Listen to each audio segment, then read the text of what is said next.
যারা যেভাবে কথা বলছেন এই কথাগুলো আপনাদের না, এই কথাগুলো আপনাদের বিভিন্ন প্রতিবেশীরা শিখিয়ে দিচ্ছে, এটা আমরা অলরেডি জানি। যারা এই কথা এই দেশে বলতে পারে, মুসলমানের 92% মুসলমানের দেশে, যে চরমপন্থা আর মৌলবাদ এই দেশে যেন অভয়ারণ্য তৈরি করতে না পারে, এ কথাটা জীবনেও তার না। এই কথাটা অবশ্যই দাদাদের শিখিয়ে দেওয়া কথা। কারণ আমরা তো তার বাবার জীবনী পড়েছি। তার বাবা সারা জীবন ছিল সাম্রাজ্যবাদী, এই ভারতের আগ্রাসন বিরোধী। আপনি শহীদ জিয়াউর রহমানের পুরা জীবনী পড়ে দেখেন, সারা জীবন তিনি ভারত বিরোধী ছিলেন। ভারত তার ভয়ে কেঁপেছে, অথচ তাদের আদর্শ নিয়ে আজ যারা রাজনীতি করছে তাদের মুখে আলেমদের বিপক্ষে এই কথাগুলো এখন বের হচ্ছে। এই জন্য আমরা জানি এই কথাগুলো আসলে তাদের না, তারা উন্মাদ হয়ে গেছে, পাগল হয়ে গেছে। এই পাগলামি বন্ধ করা দরকার, নয়তো পরিণতি শেষে দেখা যায় যে হাসিনার মতো হয়ে গেছে। আপনারা মাজলুম, আমরাও মাজলুম, আপনাদেরকে আমরা ভালোবাসি, সতর্ক করলাম, এরপরে আপনার মনে যা লাগে তাই করুন। যারা বলে এক জিয়া লোকান্তরে লক্ষ জিয়া ঘরে ঘরে, এ কথাটা তাদের মুখে মানায় না। কারণ জিয়াউর রহমানের সারা জীবনী পড়েন, আমি নিজে পড়ে দেখেছি, কোনোদিন তিনি চাঁদাবাজি করেননি, পাথর দিয়ে মানুষ খুন করেননি। তাহলে আপনি করছেন, অবশ্যই আপনি জিয়ার রাজনীতি করেন না, অন্য কিছু আপনি ঢুকিয়েছেন। আরাফাতের ময়দানের পাশে মসজিদে নামিরা আছে। 16 সালে একবার দেখলাম ইমাম সাহেব খুতবা দিচ্ছে আরবিতে, আমাদের দেশের শহীদ রাষ্ট্রপতি জিয়াউর রহমানের নাম নিয়ে দোয়া করছিল। উনি ওখানে নিম গাছ লাগিয়েছে, যেটাকে এখন জিয়া গাছ বলা হয়। ওনার নামে প্রায় 1-1.5 মিনিট দোয়া করলো শহীদ জিয়াউর রহমান এই নাম নিয়ে। কি গো, হঠাৎ আরবি বলতে বলতে বাংলা বলছে? বাংলা মানে এইটা, ওই আরবি নামটা বাংলা নাম আরবির ভেতরে উনি চালিয়েছে। পরবর্তীতে দোয়া খেয়াল করে দেখি ওনার জন্য মাফ চায়, ওনার সম্মান বৃদ্ধি করার জন্য আল্লাহর কাছে বলছে আরাফাতের ময়দানে খুতবায়, হজের খুতবায়। কারণ কি, আরাফাতে লক্ষ লক্ষ মানুষের মাথার উপরে এই যে ছায়া দেওয়ার জন্যে বাংলাদেশ থেকে প্লেনে করে মাটি আর নিম গাছ নিয়ে লাগিয়েছে, এই জন্য জিয়া ট্রি বলা হয়। তারা মানুষের মাথার উপরে এই মরুভূমিতে যত রকমের উত্তাপ আছে, তাপ বন্ধ করার জন্য ছায়ার ব্যবস্থা করেছে, তাদের জন্য দোয়া হয়। আর আপনি তার নাম নিয়ে রাজনীতি করে, তার আদর্শের সৈনিক দাবি করে মানুষের মাথার ছায়া আরো কেড়ে নিচ্ছে। ভোলার একটা ঘটনা আজকে পড়ে আমি অলরেডি কেঁদে ফেলেছি। একজনের কাছে চাঁদা চেয়েছে, দিতে চাইনি, শেষে তাকে ধরে বেঁধে রেখে 8-9 জন মিলে তার স্ত্রীকে অলরেডি ধর্ষণ করেছে। একটা কথা হলো,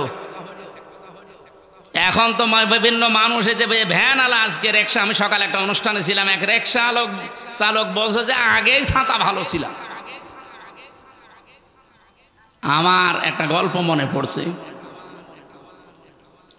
কাফন চুরি করতো একটা লোক, কবরে মাটি দিলেই সকালবেলা আর কাফন পাওয়া যায় না, উলঙ্গ করে কাফন নিয়ে চলে আসে, বিক্রি করে দেয়। সারা এলাকায় এত বদনাম এই লোকটার জন্য নামই পড়ে গেছে কাফন চোর। চিন্তা করছে আমি মরে গেলে তো আমার যে গালি গালাজ দেবে, এটা তো বন্ধ করা দরকার। ওর ছেলেকে বলছে, দেখো আমি যখন মারা যাব আমার এই নামটা যেন অন্তত কে উল্টা পাল্টা না ডাকে, এমন কাজ করবা যেন আমার নাম অন্তত মানুষ ভালো বলে। চিন্তা করছে আমার বাবার নাম ভালো বলবে, বাবার মতো কাজ তো আমি করিনি।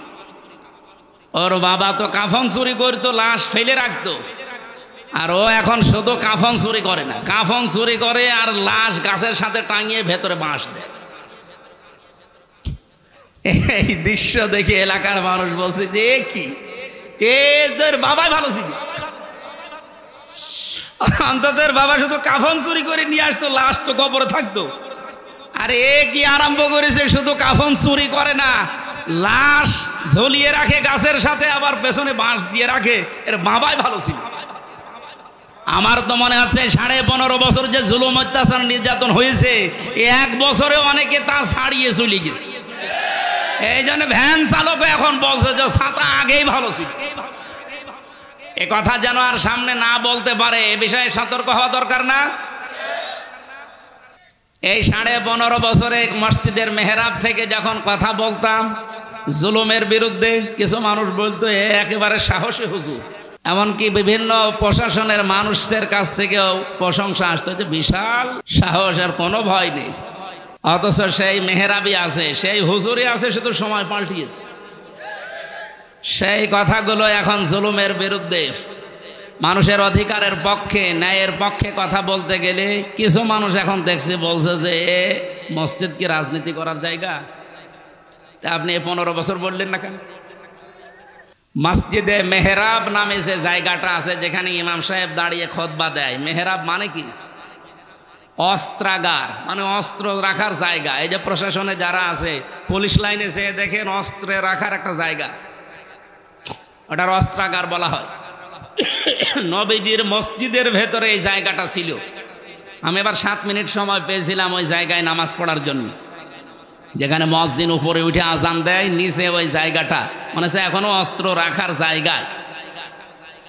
আপনি এই কথাগুলো এখন জুলুমের বিরুদ্ধে, শিরিকের বিরুদ্ধে, কুফরের বিরুদ্ধে, বেদাতের বিরুদ্ধে এই মসজিদের মেহরাব থেকে বললে আপনার কাছে রাজনীতি মনে হয়? আপনাকে তো আমার মনে হয় হাসিনা রোগে ধরিস। ওটা রোগ, হাসিনা একটা কি কলেরা যেমন রোগ, ওটা একটা রোগ। রোগ আল্লাহ বিদায় দিয়েছে। কয়েকদিন আগে খুব গালিগালাজ শুনছিলাম গোপালগঞ্জ নিয়ে। ম্যাডাম খালেদা জিয়া বলেছিল না যে গোপালই পাল্টিয়ে ফেলবো। আমারে সাংবাদিক বলছে যে আপনি কি চান? আমি বললাম যত গালিগালাজ হচ্ছে, অন্তত এই গালিগালাজ থেকে ওই জেলাকে বাঁচাতে হলে জেলাটা বিভিন্ন জেলায় ভাগ করি। ওদিকে নড়াইল আছে, এদিকে ফরিদপুর আছে, মাদারীপুর আছে, ওখানে মধ্যে 3টা আসন, খুব বড় জেলা না। এত গালিগালাজ না খেয়ে 3 আসন 3 জেলায় ভাগ করে দিন, তাহলে আর কেউ গালিও দেবে না, কারণ জেলায় নেই। এই শুনে আপনি ম্যাডাম খালেদা জিয়ার উপরে রাগ করেন না, আমার উপরে রাগ করেন কেন? আমি তো তাও বলিস ভাগ করে দিতে, আর উনি তো বলিস পাল্টিয়ে ফেলবো। তো উনি যদি থাকতো, এখন আছে, আর যদি সত্যি সামনে চেয়ার পায়, ও জেলার নাম রাখবে? গোপালগঞ্জ আমার মনে হয় গোলাপগঞ্জ বানিয়ে দেবে। আমি তো গোলাপগঞ্জ বানাতে চাইনি, আমি বলেছি সব ভাগ ভাগ করে দিয়ে নাম থাকবে না, মানুষ গালিও দেবে। আমি বাঁচাতে চাইলাম, আর আমারে এখন বাস দেয়, বলে এই জেলায় আসো করে আমরা দেখবো। কি দেখবে না? আপনারও যা আছে আমারও তাই আছে, কি দেখবে?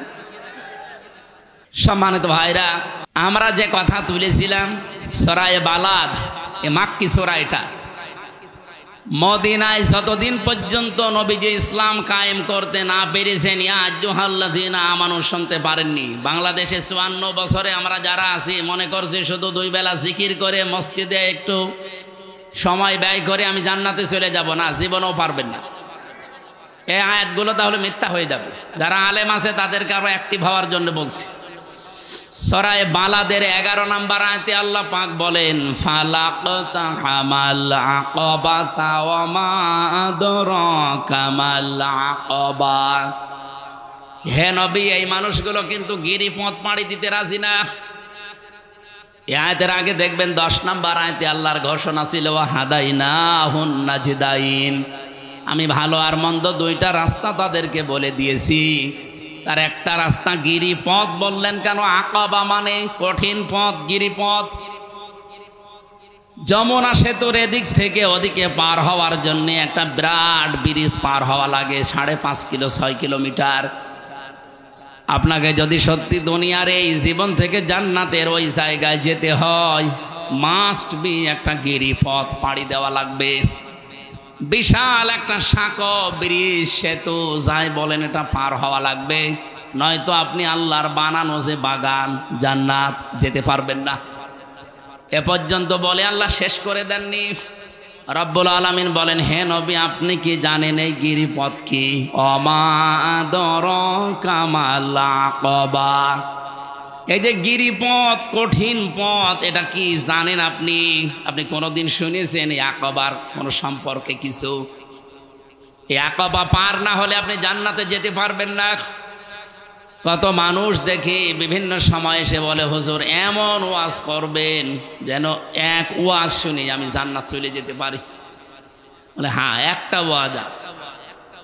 আমি কোরআন শরীফ পুরাটা পড়ে একটা ওয়াজ এইভাবে পেয়েছি যে একটা কথা যদি কেউ মেনে নিতে পারে, আল্লাহ পাক তার ওই আকাবা পার করে জান্নাতে দিয়ে দেবে। আজকে সেই ওয়াজটা আমার আয়াতের শেষে তেলাওয়াত ছিল, উলাইকা আসহাবুল মাইমানা, এরাই সৌভাগ্যশালী, এরাই ডানপন্থী, এরাই হচ্ছে জান্নাতি। এখন যে গিরিপথ পার হয়ে আপনি জান্নাত পর্যন্ত যাবেন, এই গিরিপথ পাড়ি দিতে হলে যে কর্মসূচিগুলো হাতে নেওয়া লাগে, বাংলাদেশে এখন ৭৩টার উপরে দল কাজ করছে, সবাই শান্তি চায় দেশে। কয়টা? এই ৭৩টা রাজনৈতিক দলের ভেতরে নিবন্ধিত অনিবন্ধিত সব মিলে কোরআনে কারিমের কাছে আমরা জিজ্ঞাসা করব যে গিরিপথ পার হয়ে আমরা জান্নাতে যেতে চাই, আমরা সৌভাগ্যশালী হতে চাই, আমরা কল্যাণ পেতে চাই, আমরা ডানপন্থী হতে চাই। এর পরবর্তীতে আল্লাহ কিন্তু বামপন্থী মানুষের কিছু পরিচয় দিয়েছেন। বাংলাদেশে বামপন্থী নেই? বলেন তো, বাম হাতের কাজ কি সব ভালো? কি করে এটা দিয়ে? আমি নিচে নাই নামলাম। বামপন্থী বলে আর যারা বুক ফোলান, বলেন তো আমি বাম রাজনীতি করি। আপনি কি মানুষ? আপনারে দিয়ে তো ওই জায়গা পরিষ্কার করা দরকার, কারণ আপনি বাম। কোরআনে যেখানে বাম উলাইকা আসহাবুল মাশআমা এই সমস্ত শব্দগুলো আল্লাহ দিয়েছেন, তার পরবর্তীতে দেখবেন কিছু নিকৃষ্ট গুণের কথা দিয়েছেন। আমি কোরআন পড়ে বাংলাদেশের সাথে মিলিয়ে দেখেছি, এদেশে যারা বামপন্থী রাজনীতি করে ওগুলোর সব তাদের ভেতরে আছে। বামপন্থী যারা বাম হাতের কাজ আপনারা অবশ্যই দেখেন, ওদের অনেকগুলো চরিত্রের কথা আছে। ১ নম্বরে ওরা আন্দাজে কথা বলে বেশি। বামপন্থী রাজনীতি এদেশে আজ যারাই করছে দেখেন, কারো বিরুদ্ধে কথা বলতে গেলে সঠিক তথ্য নিয়ে আসে না, আন্দাজে বলে। ঢাকা বিশ্ববিদ্যালয়ে আমি নাম নিলাম না একজনের, কি যেন মোল্লা নাকি নামের শেষে আছে, এই ছেলেটার কথাবার্তা আমি শুনি মাঝে মাঝে। ও যা তথ্য দেয় বিভিন্ন দলের পক্ষে বিপক্ষে, সবগুলো মিথ্যা কথা। আমরা কোরআনে কারিমে সূরা আরাফ থেকে কিছু তেলাওয়াত কিন্তু আয়াত আজকে আমি আসার সময় পড়ছিলাম। হযরতে শুআয়ব আলাইহিস সালামের জামানায় তার উম্মতদেরকে আল্লাহ ধ্বংস করে দিয়েছিলেন 2টা কারণে। 1 নম্বরে তারা ওজনে কম বেশি করত, 2 নম্বরে তারা তর্ক করত মিথ্যা বিষয় নিয়ে। আজ বাংলাদেশের সবচাইতে বেশি এই 2টা গোনা হচ্ছে। ওজনে কম বেশি আছে না? ওজনে কম বেশি মানে কি শুধু দাঁড়িপাল্লায় কম বেশি? এই যে ইউটিউবার যারা, এরাও কম বেশি করে। আপনি দেখবেন আমি যা বলছি কাটছাট করে এর সাথে আরো কিছু রং সং দিয়ে আমার এমন কালার করবে যে রাস্তায় বের হয় তুষ্কার হইত। আপনি যা পেয়েছেন ওইটা ডেলিভারি দেবেন, এর নাম হচ্ছে ওজন।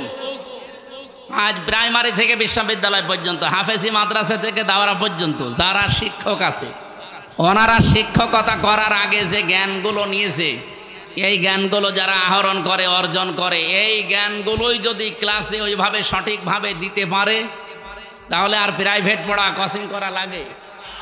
এখন আর লাগছে না। আল্লাহ তাআলা এই দিকে ইঙ্গিত দিয়েছে যে যেটা পেয়েছো ওইটা ওইভাবে যে নিতে যায় তাকে অর্পণ করো। ওয়াইলুল লিল মুতাফফিফিন আল্লাযীনা ইযা তালু আলান নাসি ইস্তাওফুন। ওই মানুষগুলোর জন্য আক্ষেপ, আফসোস, ধ্বংস হয়ে যা করা, যারা নেওয়ার সময় বেশি নেয়, দেওয়ার সময়। আর শিক্ষকদের দিকে আমি তাকিয়ে বলছি, এটা রেকর্ড হচ্ছে, যে যেখানে শিক্ষকতা করছেন, কেন প্রাইভেট পড়া লাগবে, কোচিং করা লাগবে আপনি থাকতে? আপনি তো নেওয়ার সময় ঠিক মতোই নিয়েছেন, দেওয়ার সময় ওইটা ঠিক মতো দিলে তো আমার ছেলে মেয়েদের প্রাইভেট পড়ানো লাগে, কোচিং করানো লাগে। আপনি তো শিক্ষক এমনি হননি, অবশ্যই এরকম জ্ঞান অর্জন করে শিক্ষক হয়েছেন। এই জন্য আশা করবো যারা শিক্ষক মন্ডলী আছেন, আমাদের মাথার তাজ, আপনারা যেন ধরা না খান, এই জন্য বললাম। কারণ বহু মানুষ ধরা খাবে, বহু আলেম আমরা যারা স্টেজে এখন কথা বলছি, এই যে আমরা এখন অবিখায় আছি। অবিখা মানে কি? ওয়াজের বিনিময়ে খাদ্য। সরকারের একটা বাজেট আছে না মাঝে মাঝে, কি জানো, কাবিখা, কাজের বিনিময়ে খাদ্য। আর আমরা এই 2 হুজুর যা করছি, এটা কিসে? অবিখা, ওয়াজের বিনিময়ে খাদ্য। ওয়াজ না করলে আপনারা আমরা খেতে দিতেন, গাড়ি ভাড়া দিতেন। তাই অপেক্ষা করে যারা এদেশে আমরা আজ খাচ্ছি দায়ী আল্লাহর নাম নিয়ে, তাদেরকেও বলছি আমরাও কিন্তু ওজনে কম বেশি করছি। মসজিদের মেহরাব থেকে শুরু করি যত জায়গায় যতভাবে আমরা কথা বলি, সে রাজনৈতিক ময়দানে হোক আর ধর্মীয় ময়দানে হোক, আজ আমরা অধিকাংশ মানুষ ওজনে কম বেশিতে ব্যস্ত। কিভাবে? আমি কাবা শরীফে জমার নামাজ পড়েছি একটা, পড়েছি একটা, ওনারা 35 মিনিট করে বয়ান করলেন আরবিতে। কথাগুলো আমি বুঝেছি, কিন্তু সঠিক যেভাবে তুলে ধরা দরকার, তাকওয়ার উপরে একজন, এলেমের উপরে একজন তুলে ধরতে পারে না, কারণ ওই দেশে রাজতন্ত্র চলছে। সঠিকভাবে ওই কথাগুলো যদি কোরআন হাদিস দিয়ে যেভাবে বলা দরকার তুলে ধরে, দেখবেন তারপরের দিন ডক্টর সালের মতো উনি গুম হয়ে যাবে। এই 15 বছর যেটা আমাদের দেশে ছিল, আমরা এই ময়দানে বসে কথা বলতাম, কিন্তু এখান থেকে নাক বরাবর না গিয়ে ঘুরিয়ে যেতাম। কথা বুঝতেছেন? আমরা আগামীতে আর কোরআন হাদিসের কথা বলতে গিয়ে আর ঘোরাঘুরি করতে চাই? এই ঘোরাঘুরি করার জন্য অনেকে এখন চেষ্টায় আছে।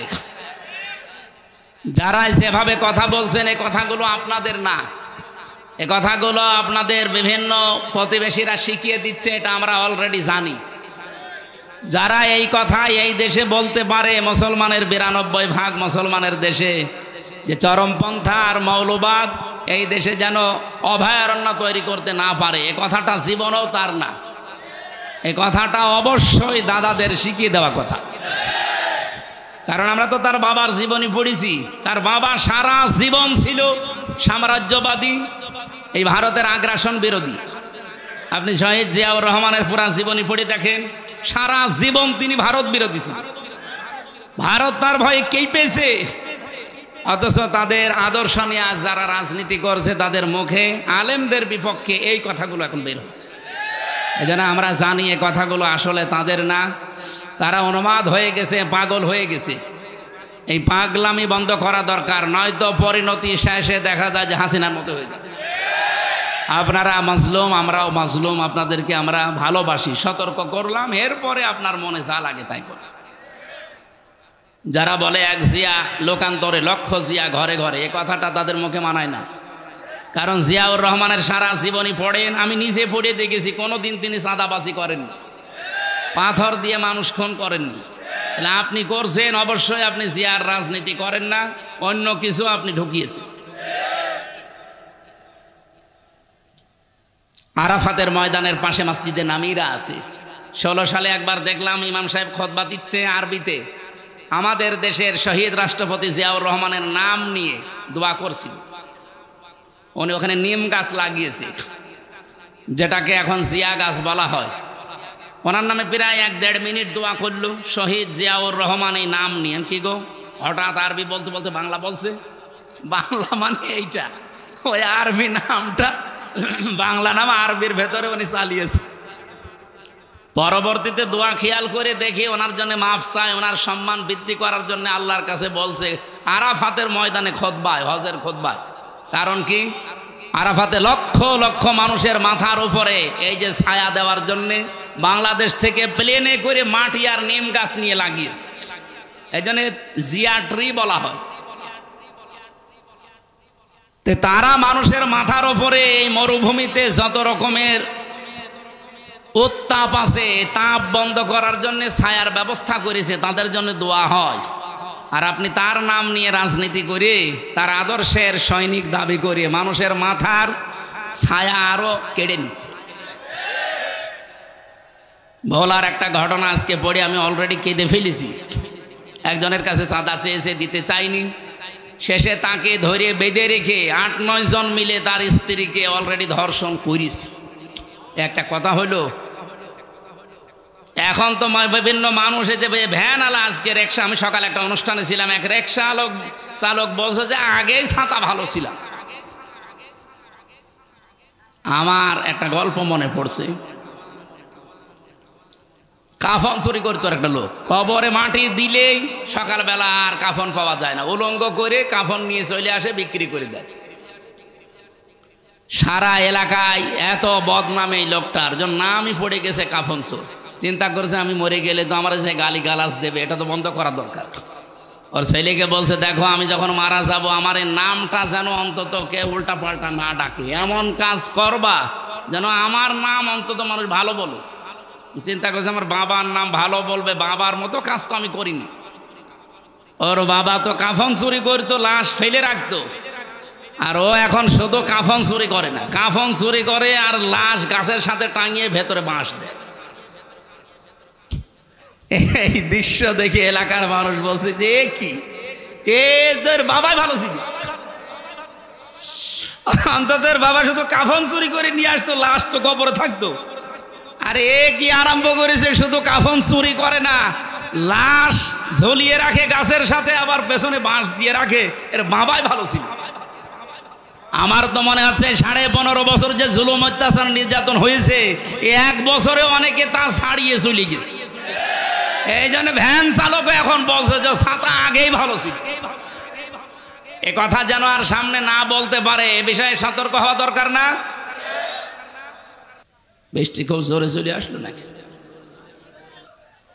আমার ভাইরা, আমরা যে কোরআনে কারিম থেকে কথা শোনার জন্য বসেছিলাম, এখানে মেন কথা ছিল আমরা বিশাল গিরিপথ, এটা পার হয়ে আল্লাহর বানানো জান্নাতে যেতে চাই।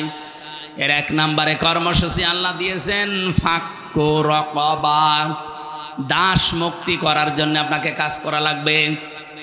আও ইউতআমুন ফি ইয়াউমিন যি মাসগাবা, মিসকিন যারা অসহায়, যারা এই মানুষগুলোর খাবারের ব্যবস্থা করা লাগবে, ছুটে যাওয়া লাগবে অসহায় মানুষের কাছে। বাংলার মুসলমানেরা এটা যেহেতু রেকর্ড হয়, সারা বাংলাদেশ ছড়িয়ে যাচ্ছে। আমি নিরপেক্ষ দৃষ্টি নিয়ে বলছি, আপনি বলেন এই যে কর্মসূচিগুলো বলছি, 1 নম্বরে তারা দাসত্ব মুক্তির জন্য কাজ করবে। মানুষের ঘাড়ে যাদের শৃঙ্খলা পরানো আছে, শৃঙ্খলা মুক্ত করার চেষ্টা চালাবে। এদের তাফসির হয় 2টা। 1 নম্বরে বন্দি মুক্তিকরণ। আজ বিনা কারণে বাংলাদেশের 68টা জেলখানা আছে। এই জেলখানাগুলোতে বিনা কারণে অনেকেই বছরের পর বছর পড়ে আছে, কোনো অপরাধ না করেও পড়ে আছে। কয়েকদিন আগে একজন মুক্তি পেয়েছে, ফারাবি নামে, আমার সাথে ছিল জেলখানায়, ইসলামের পক্ষে লিখত, বিশ্বনবীকে কেউ গালি গালাজ করলে তাদের বিপক্ষে লিখত। এই লোকটাকে বিনা কারণে হাসিনা 11 বছর জেলের ভেতরে আটকে রেখেছিল দাদাদের নির্দেশে। এই লোকটা এখন মুক্ত বাতাসে এসেছে, আল্লাহ যেন তাকে কবুল করেন নবীর প্রেমে, দিনের জন্য, বলে না আমিন। এরকম বহু মানুষ বিনা কারণে 1,10,000-এর উপরে সময় আমরা জেলখানা ছিলাম সারা বাংলাদেশে। যারা বিনা কারণে এভাবে আছে তাদেরকে মুক্ত করার জন্য যারা চেষ্টা চালাবে।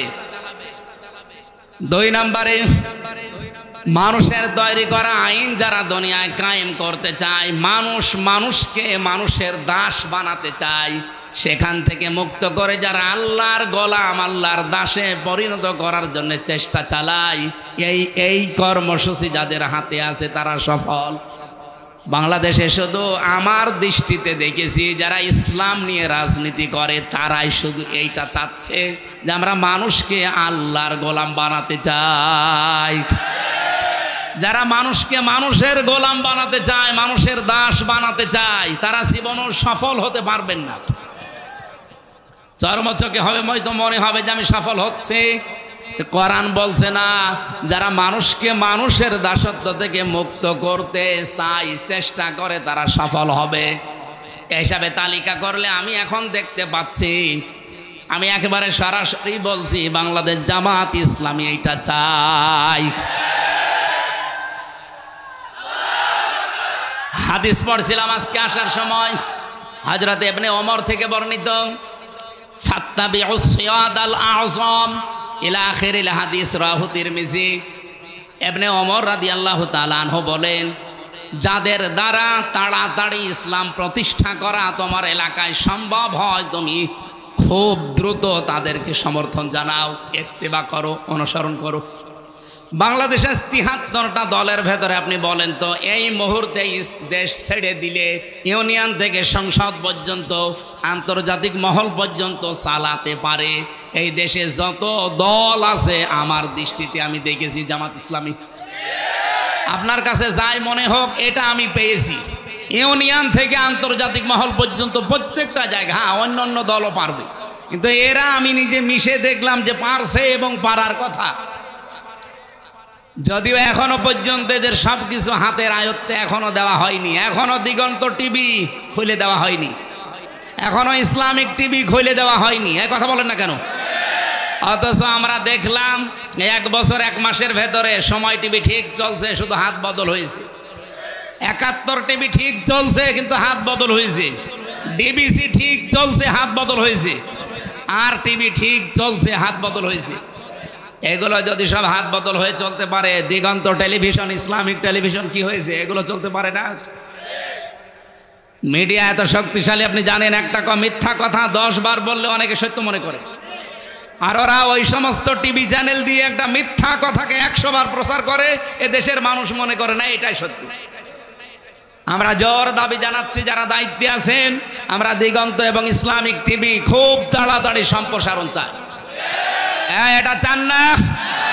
ওয়া'উদ্দু লাহুম মাসতাতা'তুম মিন কুওয়াতি ওয়া মির রিবাতিল খায়ল। হে নবী, এই পৃথিবীতে ইসলাম ধ্বংস করার জন্য ওরা যেটা কাজে লাগায় ওটা উল্টিয়ে ইসলামের পক্ষে কাজে লাগাবে। আজ পৃথিবীতে সবচাইতে বেশি ইসলামের বিপক্ষে কাজ করছে এই মিডিয়া। এই কথা বলেন না কেন? আপনি দেখছেন না, একটা মিথ্যা কথাকে 10 বার প্রচার করে, মানুষ মনে করে না এ সত্য হলেও হতে পারে। আমাকে 3 বছর আটকিয়ে রাখার পেছনে এই মিডিয়ার কারসাজি ছিল।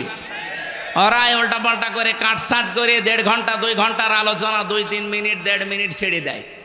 আগের কথা নেই, পরের কথা নেই। আমার রিমান্ডে শুধু ওইটাই শুনিয়েছে, এখানে পেশাব করিবেন, না করিলে 50 টাকা জরিমানা। মানে কমা দেওয়ার কথা, আর ওরা দেয় কোথায়? এই জন্য মিডিয়ায় যারা কাজ করছেন তাদের আরো অ্যাক্টিভ হওয়া লাগবে, কারণ এটা ইবাদত। আপনাকে এই ক্যামেরা ভিডিও আপনাকে জাহান্নামে নিয়ে যাবে, এইটাই আপনাকে জান্নাতে নিয়ে যাবে যদি আপনি ওই মানের কাজ করেন। কথা বলেন। নুন আল কলামি ওয়া মা ইয়াসতুরুন। আল্লাহ বলেন কলমের কসম, এটা একটা কলম। এটা কলম না? কলম দিয়ে লেখকরা যা লেখে ওই লিখিত জিনিসের আল্লাহ কসম দিয়েছে। সুতরাং উল্টা পাল্টা লিখে যাবেন মানুষের বিরুদ্ধে। সাত গায়ে জারিয়া যেমন আছে, গোনায় জারিয়াও আছে। অনেকে খালি সাত গায়ে জারিয়া শুনে পেয়ে আনন্দে থাকে, তো সাত গায়ে জারিয়া। আরে ভাই, গোনায় জারিয়া আছে, ওইটা আপনার কোন বাবা নেবে? এ বাংলাদেশে বহু মানুষ সাত গায়ে জারিয়া না করে আজ অনেকে গোনায় জারিয়া করে যাচ্ছে। এমন এমন কথা লিখে যায় একটা মানুষের, একটা দলের বিপক্ষে, যেই কাজ যেই কথা ওই লোকটা ওই দলের ভেতরে নেই।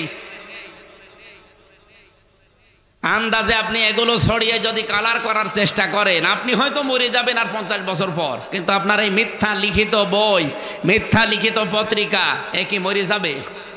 যতদিন থাকবে টিকে আপনার কবরে ফ্ল্যাক্সি লোড হয়ে এগুলো সব এই গোনাগুলো যেতে থাকবে। আপনি হয়তো মারা যাওয়ার সময় 50 মন গোনা নিয়ে মরে গিয়েছিলেন, কিয়ামতে যখন উঠবেন আপনার আমল নামায় দেখবেন 50,000 মন গোমা জমা হয়ে আছে।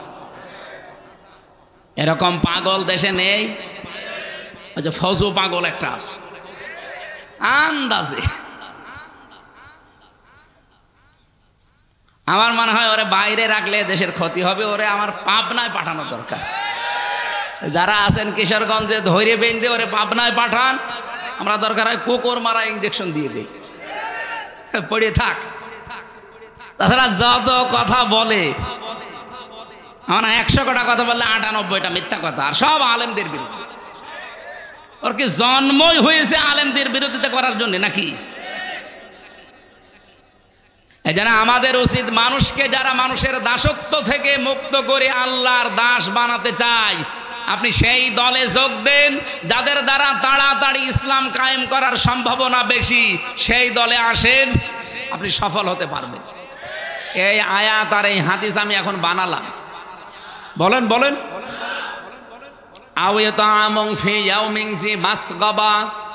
যারা এতিম মিসকিন অসহায়, যারা তাদের কাছে যারা এগিয়ে যায়, আজ 1 বছর 1 মাস এই দেশটা দ্বিতীয়বারের মতো আমরা যারা স্বাধীনতা বলছি, বলেন তো 1 বছর 1 মাসের ভেতরে সবচাইতে বেশি মানবতার কাছে এগিয়ে গেছে কোন দল?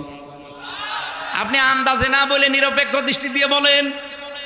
আমার কুষ্টিয়া জেলা দৌলতপুর থানায় ভাঙন আরম্ভ হয়েছে, বন্যা চলছে, কত দল তো কুষ্টিয়ায় আছে। শুধুমাত্র দেখলাম এই 3 দিনে বাংলাদেশ জামাত ইসলামী, যদিও তারা মুসলিম, যদিও তারা নিজেরাই অসহায়, 15-16 বছর তারা নিজেরাই অসহায়, এরপরও কয়েক ট্রাক মাল নিয়ে অলরেডি তারা বিতরণ করেছে। এলাকার মানুষ এখন খুশি। আমরা যদি ভালো কাজে এভাবে প্রতিযোগিতা করতে পারতাম, আরও যত দল কুষ্টিয়াতে আছে প্রত্যেকেই যদি এই ট্রাক মাল নিয়ে গিয়েছে, তো কুষ্টিয়ার মতো যত জেলায় বন্যা হচ্ছে সবগুলো উত্তরণ করা সম্ভব হতো। এই কাজে নেই। আমি জামাত ইসলামীতে এসেছি জেলখানা থেকে আসার পর। এর আগে আমি অ্যাক্টিভ ছিলাম না শিবিরে, জামাতে, কোনো দলে না, ওই যে অভিখা ওয়াজ করে খেতাম। এখানে আসার পরে আমি অ্যাক্টিভভাবে মিশে কাজ করে দেখতে পাচ্ছি জামাত কর্মী মানেই সমাজকর্মী। এদের আসল কাজ এইটা যে সমাজে উন্নয়নমূলক কাজে আপনি আগে অংশগ্রহণ করেন। এই জন্য আহ্বান জানাচ্ছি, এদের চরিত্রটা আপনিও নেন, আপনাকেও মানুষ ভালোবাসবে। মানুষকে জোর করে কিছু হয় না, তার প্রমাণ হাসিনা। এত জোর করেছিল, 3টা বছর আমার যোগাযোগ বিচ্ছিন্ন রেখে, শুধু বউ থেকে, ছেলে মেয়ে থেকে না, মা বাপ থেকে না, দুনিয়া থেকে বিচ্ছিন্ন করে রেখেছিল মাটির নিচে। কি করতে পেরেছে? গাজীপুরে ছিলাম প্রায় 3 বছর। কি করতে পেরেছে শেষ পর্যন্ত? যেটাকে ওরা বেশি ঘৃণা করে সেই দলে এখন আমি আরো অ্যাক্টিভ হয়ে গেছি। আমার এই জামাত ইসলামে অ্যাক্টিভ হওয়ার জন্য হাসিনা দায়ী। ও যদি জেলে এইভাবে কষ্ট না দিত, আমার মনে হয় আমি এভাবে আসতাম না। আগে যে ছিলাম অভিখা করে খেতাম। আমার এখানে অ্যাক্টিভ করার জন্য আপনি দায়ী। আপনি দিল্লি বসে বসে এখন সুবহানাল্লাহ পড়েন। দেখ, ভালো আপনার জন্য যে অন্তত আমি অ্যাক্টিভভাবে একামতে দিনের দায়িত্ব পালন করার জন্য একজন হতে পেরেছি, আপনাকে এই জন্য ধন্যবাদ। আপনার কারণে বহু মানুষ এরকম অ্যাক্টিভভাবে এসেছে। আমরা 76 জন আলেম এক জায়গায় ছিলাম, মাওলানা মামুনুল হক ভাই সহ। আমি তার নামটা আসলেই দোয়া করে নেই, কারণ এই 3 বছরে অনেক অবদান তার আমার উপরে আছে। জেলখানায় খাবার খাওয়া যায় না। এই যে গাজীপুর জেলা কি গরিব? কাশিমপুরে, গাজীপুরের ভেতরে না, কি খাবার দেন আপনারা? মাওলানা মামুনুল হক হাফিজাহুল্লাহ, আল্লাহরে বান্দা, 3 বছর আমার সাথে এক ঘরে ছিল, পাশাপাশি রুমে। আমরা মানে প্রতিদিন সকালে আর দুপুরের খাবার আমরা একসাথে খেতাম। খাবারটা গরম করতে পারতেন ওনার কাছে। এটা যদি না থাকতো আমার শরীর যা আছে, আমার মনে হয় আমি আরও দুর্বল হয়ে যেতাম। ওনার কাছে আমি এই জন্য ঋণী। আল্লাহ যেন তার সর্বোচ্চ মাকাম দুনিয়া আখেরাতে দান করেন, আমিন। সম্মানিত ভাইরা, আমি যেটা বোঝাতে চাচ্ছিলাম, জামাত কর্মী যারা আছে তারা যেমন সমাজকর্মী, তারা চাঁদাবাজি করে না, তারা আজ লুণ্ঠন করে না, তারা মানুষের মাথায় লাঠি দেয় না। একটাই কারণে, আমি যতটুকু দেখলাম এই 1 বছর 1 মাসে জামাতে যত মানুষ আছে কেউ বসে খায় না, প্রত্যেকটি মানুষ কাজ করে খায়। সে যদি ভ্যান চালকও হয়, কেউ বসে খায় না। আপনি দেখেন প্রত্যেকের কোনো না কোনো কাজ আছে। আর ওই কাজ থেকে 1 মাসে যদি 5,000 টাকা উপায় হয়, সেখান থেকে অন্তত 5% হলে যেই কয় টাকা হয় সেই কয় টাকা নিয়ে জিচ্ছায় সে জমা দেয়। এই জন্য এই দলটা চালাতে কোনো বেগ পেতে হয় না। আর অন্যান্য দলের দ্বারা এইভাবে দেওয়ার কোনো নিয়ম নেই। যদি 5,000 পায়, আরো 10,000 বাম হাতের ইনকাম করে। এই জন্য আহ্বান জানাচ্ছি, আমি নিজে বুঝেছি। এদেরকে দেখলাম এরা ফাক্কু রকাবা করতে চায়, এরা দাসত্ব মুক্ত করতে চায় মানুষকে, মানুষের দাস থেকে আল্লাহর দাস বানাতে চায়। এরা মানুষের দুয়ারে দুয়ারে খাবার পৌঁছিয়ে দিচ্ছে। আমিরে জামাত সুস্থ ছিল যখন, দেখেননি? এত পর্যন্ত পানির ভেতরে নেমে মাথায় ঝড়ি নিয়ে ফেনীতে, রংপুরে, সেই সুনামগঞ্জে উনি এগিয়ে চলে যাচ্ছে। 64 বছরের একজন বৃদ্ধ যুবক। কোন দলের মানুষকে তো আমি এইভাবে অ্যাক্টিভ হতে দেখলাম না, কারণ তারা এই আয়াত পড়েছে, আয়াতের শিক্ষা নেয়নি। 3 নম্বরে আপনাদের গুণাগুণ অর্জন করা লাগবে। ইয়াতীমান যা মাকরাবা, এখানে শব্দের দিকে খেয়াল করেছেন। ইয়াতীমান যা মাকরাবা, নিকট আত্মীয়র ভেতরে যারা ইয়েতিম, অসহায়, এই মানুষগুলোর দায়িত্ব নেওয়া লাগবে, খোঁজ খবর নেওয়া লাগবে। আমরা অনেকেই চাই মন থেকে, এটা বললে যদিও মা বোনেরা আমাকে খারাপ বলে, আমি তাও বলছি, অধিকাংশ পরিবারে আজ আমরা আমাদের নিজের নিকট আত্মীয় যারা একটু দুর্বল অসহায় তাদের হকগুলো আদায় করতে পারি না, শুধু আমার বউর কারণে। আমার বউ না, অন্যের বউ। আমারটা বলে আমি মায়ের খাবো, এটা রেকর্ড হচ্ছে। সম্মানিত মা বোনেরা, আপনারা যেখানে যেখানে বসে আছেন, রেকর্ড শুনতেছেন, কি করবেন আপনি? নাই 200 বছর হায়াত পেলেন, আপনার স্বামীর যে সম্পদ হচ্ছে আরো 10 গুণ বৃদ্ধি হলো। আপনি আরামে খেলেন, সন্তান জন্ম দিলেন, পেশাব পায়খানা করে শেষ করে কবরে চলে গেলেন, কি হবে বলেন?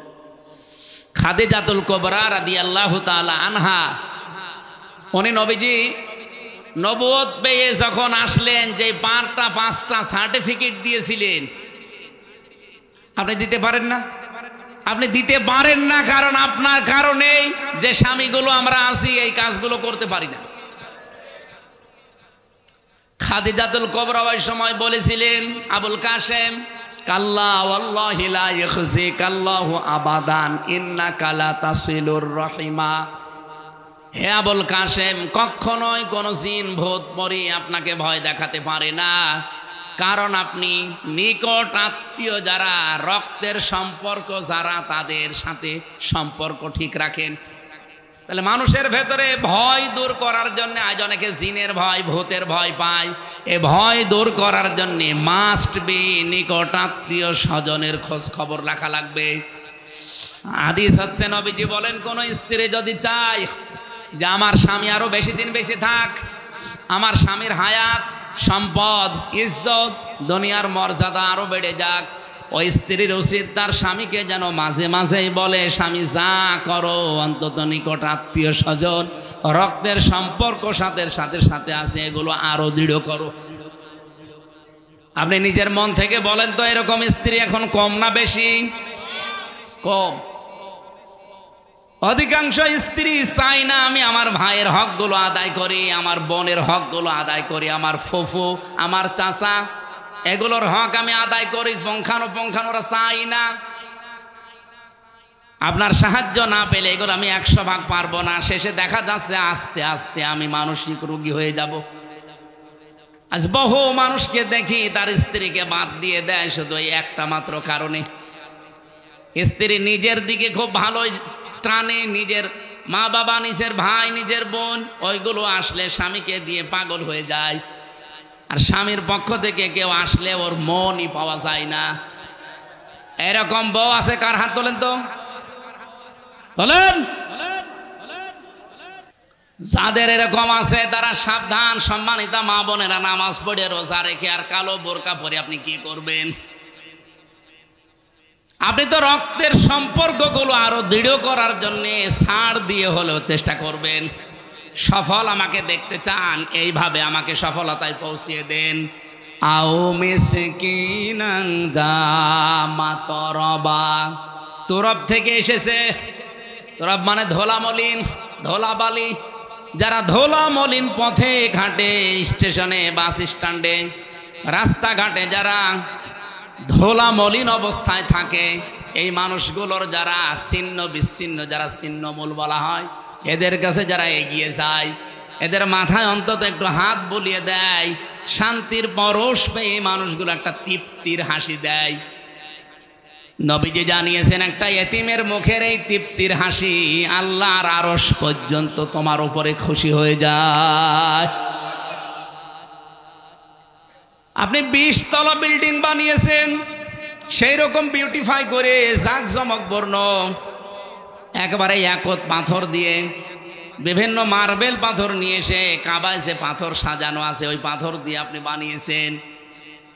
এই 20 তলা বিল্ডিং এর মূল্য আল্লাহর কাছে যত না বেশি, একটা ছিন্নমূল ধলাবালি মলিন অবস্থায় যারা বিভিন্ন জায়গায় আছে, এরকম অসহায় মানুষের পাশে যদি কেউ ছুটে যায় আর তাকে যদি হাসি দেখতে পাওয়ার জন্য চেষ্টা চালায়, ওই লোকটার প্রতি আল্লাহর আরশ পর্যন্ত খুশি হয়ে যায়।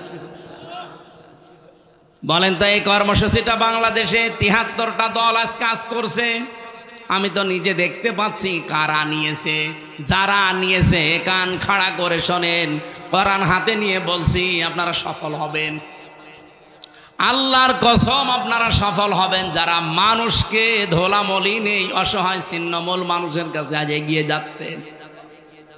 কমিশন বানাতে দিয়েছিল সরকার নারীদেরকে, আমার তো চেহারা দেখে মনে হচ্ছিল না যে এরা নারী। নারী কমিশনে সেই কয়েকজন ছিল আপনি তাকিয়ে দেখেছে নাকি মহিলা না পুরুষ বোঝা যায়। কোরআনের 13টা আয়াত ভুল ধরিস, 26টা হাদিস তারা ভুল ধরিস। আমার ভাইরা, আমি যে কথা এখান থেকে নিয়ে আসতে চাই, আপনি নারী কমিশনারে বসে কমিশনে বসে এই জায়গায় যদি কোরআনে কারিমের এই নির্দেশগুলো নিজে পালন করে 92% মুসলমানের দেশে বাস্তবায়নের জন্য ডক্টর মোহাম্মদ ইউনূসকে আপনারা চেষ্টা চালাতেন, আজ যে কথাগুলো উঠতেছে আলেমদের পক্ষ থেকে একটা কথাও আলেমরা এদেশে বলতো না, মুসলমানেরা বলতো না, আর আপনাদের পক্ষে থাকতো। আপনি কি করলেন? বলে যৌনকর্মী যারা আছে তাদেরকেও নাকি শ্রমিকের মর্যাদা দেওয়া লাগবে। একটা কথা বলি, তারা সারাটা জীবন নির্যাতিত। যৌনকর্মী যারা আছে, আমি একটা সাক্ষাৎকার পেয়েছিলাম এই গোয়ালন্দ ঘাটের, এই মেয়েটা দুর্ভাগ্যের কারণে সেখানে যে পড়েছে, কি নির্যাতন তার উপরে 8 বছর চলছে। এক এক দিন 8, 10, 15, 20 জন করে তার ইউজ করে, ব্যবহার করে, কিন্তু কাঙ্ক্ষিত মানের টাকা পয়সা তারে দেয় না। তার তো এমনিতেই কষ্ট, আরো বিভিন্ন মেডিকেলের যে সমস্ত বিষয়গুলো আছে ওগুলো নিচে নামলাম না, সবগুলো থেকে তারা আপনি কষ্ট দিচ্ছেন, বঞ্চিত করছেন। তার একটা পেশা হলো, আর আপনি তাকে শ্রমের মর্যাদা দেওয়ার জন্য উঠে পড়ে লেগেছেন। আমার মনে হয় তাদেরকে শ্রমের মর্যাদা না দিয়ে আপনি নিজে ওই শ্রমের মর্যাদা নেন।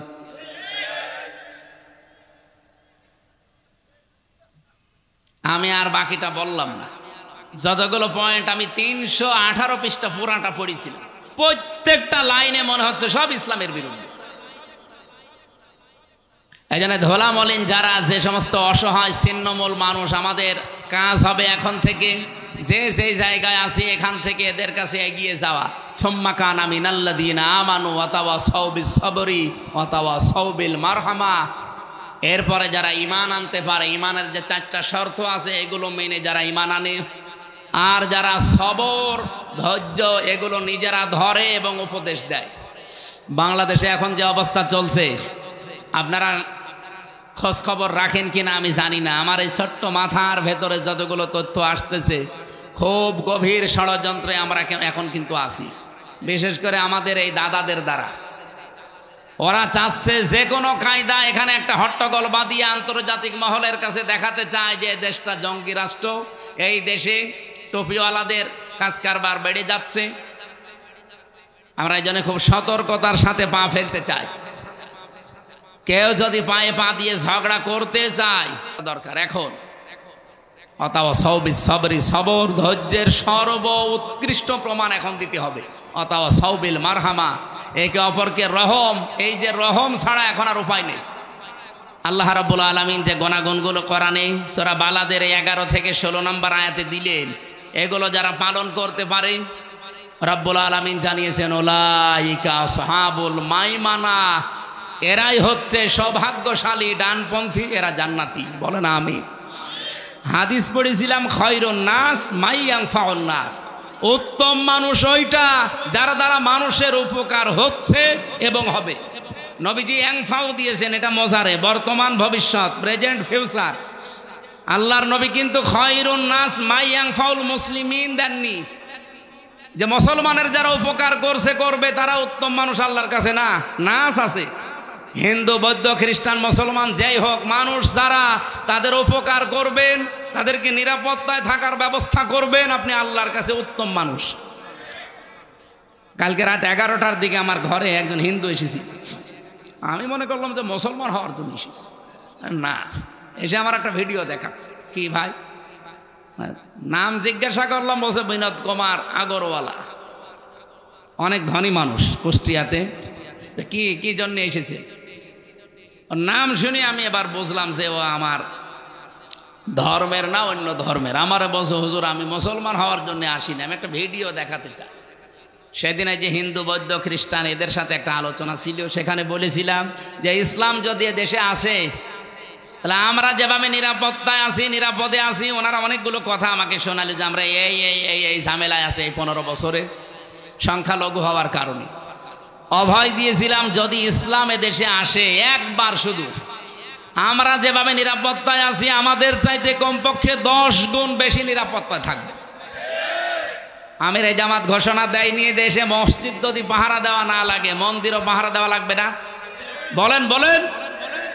ওনাকে অভয় বাণী দিয়েছিলাম যে এই দেশে জামাত ইসলামের ঘোষণা 300 এমপি তারা ঘোষণা দিয়েছে, যদি এমপি পাশ করে তারা আপনাদের ভোট নিয়ে আল্লাহর রহমতে 100 টাকা নিয়ে এমপি হলে 5 বছরে 1 টাকাও বাড়বে না, আর যারা যা আছে কমে যাবে। ওনার নাকি এই কথাটা খুব বেশি ভালো লেগেছিল, আমার ভিডিও দেখাচ্ছে। আমার ভিডিও না দেখে আপনি একটু মুসলমান হলে ভালো হয় না? আমরা শুধু মুখে বলা আমিরে জামাতের ঘোষণা শেষ করেই না, আমরা এটা কাজে দেখাতে চাই। আর দেশে আমি সারা বাংলাদেশ তো ঘুরছি, আমি দেখতে পাচ্ছি যে জোয়ার এবার উঠেছে। আমার মনে হয় এই জোয়ারে এবার ইসলামকে সংসদ পর্যন্ত নিয়ে যেতে পারে। আর একবার যদি নিয়ে যায় না, কিয়ামত পর্যন্ত ইসলামের হাত থেকে দেশ আর কেউ নিতে পারবে না, সে যত বড় ষড়যন্ত্র করুক না কেন। আমরা এবার একটু দেখানোর সুযোগ পেয়েছি, দল মত নির্বিশেষে ইসলাম যারা মানে। আগে একটা কথা ছিল যে 2 জন ইংরেজি শিক্ষিত মানুষ এক জায়গায় থাকতে পারলে টুপিওয়ালা 2 জন এক জায়গায় থাকতে পারে না, কিন্তু এটা ভুল প্রমাণ হয়েছে। এবার সব টুপিওয়ালা প্রায় এক জায়গায় এসে গেছে, কয়েকটা ছিঁড়া ছোটা বাদ দিয়ে। ওগুলো হুজুর না, ওগুলো খেজুর, ওগুলো ওলামা লীগের মতো, বালাম বিন বাওরার মতো, ফরিদ উদ্দিন মাসুদের মতো। ওগুলো আলেম বললে গোনা হবে, আলেম নামে ওগুলো জালেম। এই জন্যে দেখতেছি এখন সব যেহেতু এক হয়ে গেছে অলরেডি। মাওলানা মামুনুল হক মাঝে মাঝে খাবার সময় আমার বলতো, হামজা কি ভাবতাম বাইরে, আরে ভেতরে এসে কি দেখছি। বাইরে আমি টুপি নিয়ে ফতোয়া দিতাম, জব্বা নিয়ে ফতোয়া দিতাম, আর এখন এসে দেখছি জালেমরা সব এক জায়গায় করে তালা মেরে রেখেছে। আল্লাহ যদি বাইরে কোনোদিন নিয়ে যায়, যাই করি অন্তত এবার আমরা এক হব, সেইটাই উনি চেষ্টা চালিয়েছিল সারা দেশে। আমার মনে হয় সফল হচ্ছে এবং হতে যাচ্ছে ইনশাআল্লাহ। ইসলামের বাক্স আপনারা শোনেননি, এবার শুধুমাত্র একটা হবে। আমরা এই কথা এতদিন যে মিথ্যা কথা শুনতাম যে টুপিওয়ালা 2 জন এক জায়গায় হতে পারে না, এটা যেন আবার মিথ্যায় প্রমাণিত হয়। আল্লাহ রাব্বুল আলামিন আমাদের এক এবং নেক হওয়ার তৌফিক দেন। আমার আজকে 5টা অনুষ্ঠান চলছে এটা নিয়ে।